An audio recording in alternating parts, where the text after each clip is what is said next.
Lucas Vázquez, les frères. Retenez bien ce nom, les frères. Lucas Vázquez. Le joueur que je clash le plus, c'est lui qui nous sauve les miches ce soir, les frères.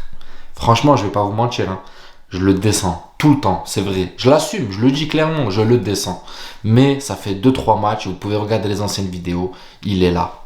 Patron. Même sur ce match, j'ai failli le clasher, mais son but me ferme ma gueule. Respect. Franchement, j'ai rien à dire, respect. T'es là en tant que dépanneur, t'assures la doublure de Carvajal et tu nous sauves le match parce qu'on était mal en point. T'as le Barça et Girone qui sont sur leur canapé en train d'attendre que le faux pas, mais à la 93e, frère, tu nous mets ce coup de casque en fermant les yeux, c'est même pas ton point fort, mais t'es parti et tu l'as mis alors que t'as Rudiger, 2,49 m.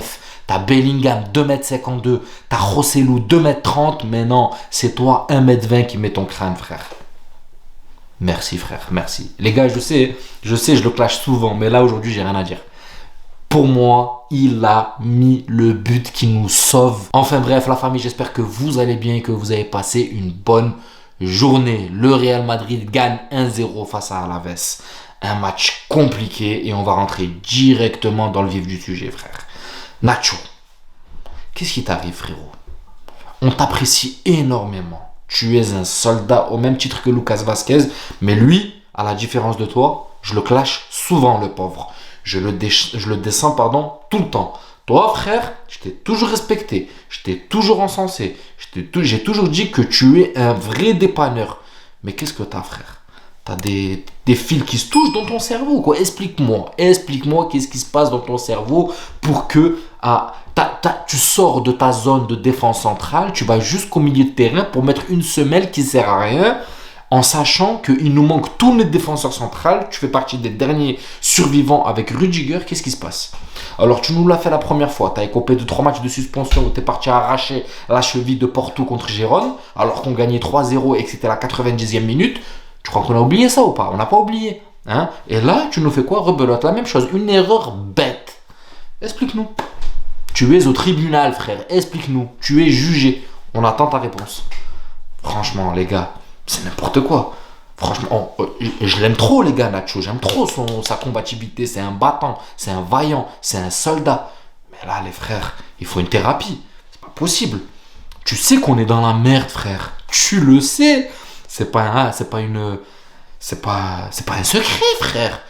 Hein? Il n'y a pas Militao, il n'y a pas Alaba, il n'y a pas... Oh, on est en train de dépanner avec Tchouaméni.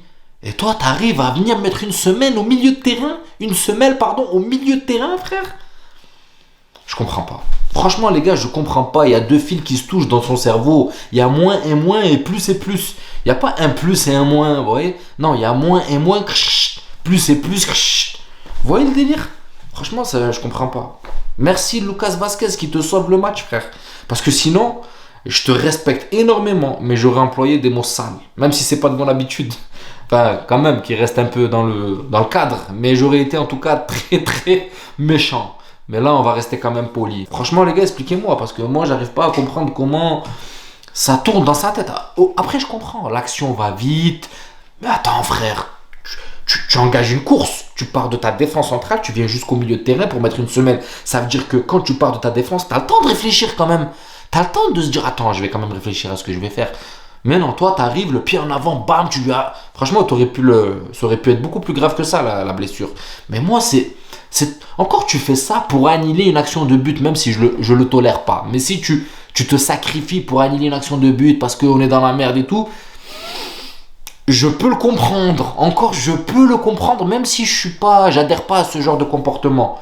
Mais là, frère, t'annihiles quoi, là?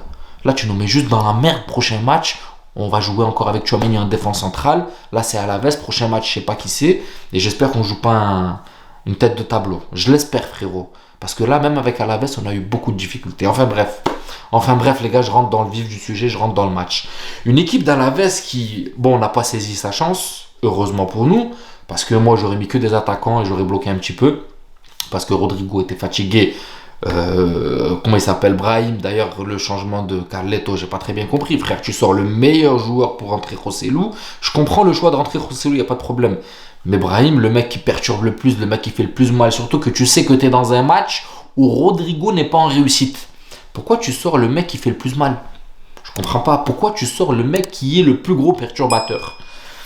Enfin, des fois, Ancelotti, c'est pareil, hein, je l'aime énormément. C'est un des meilleurs coachs du monde. Et même si je le casse, des fois, au fond de moi, je le respecte énormément. Mais des fois, ses choix, les gars, je les comprends pas.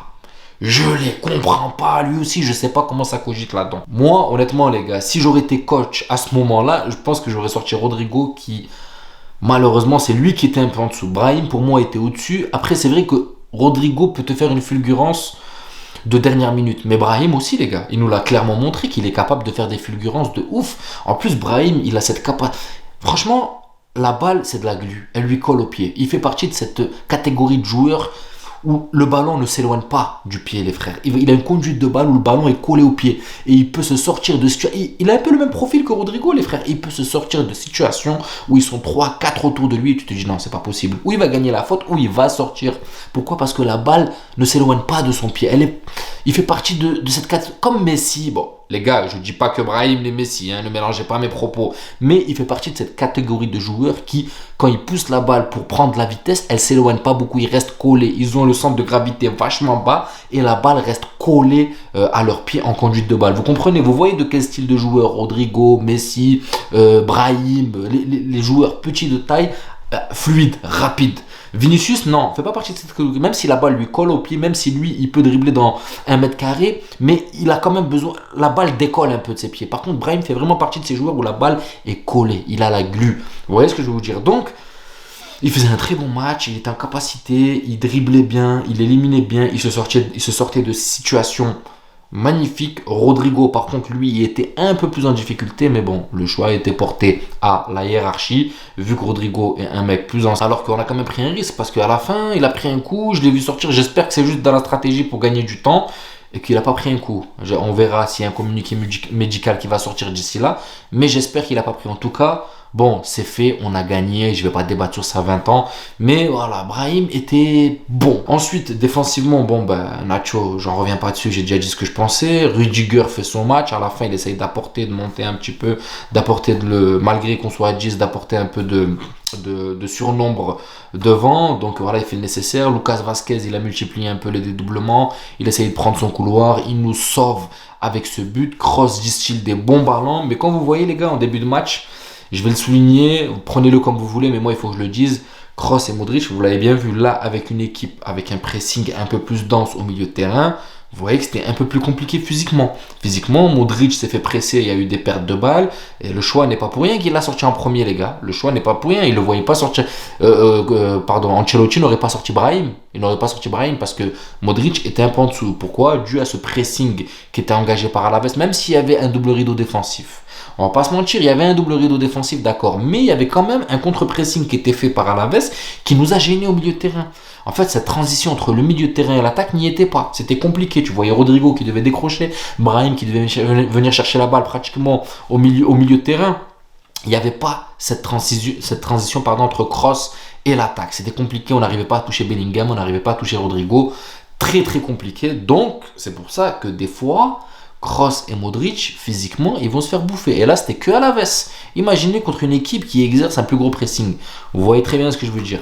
Maintenant, voilà, ce qui est fait, on a gagné le match et c'est ce qu'on va retenir.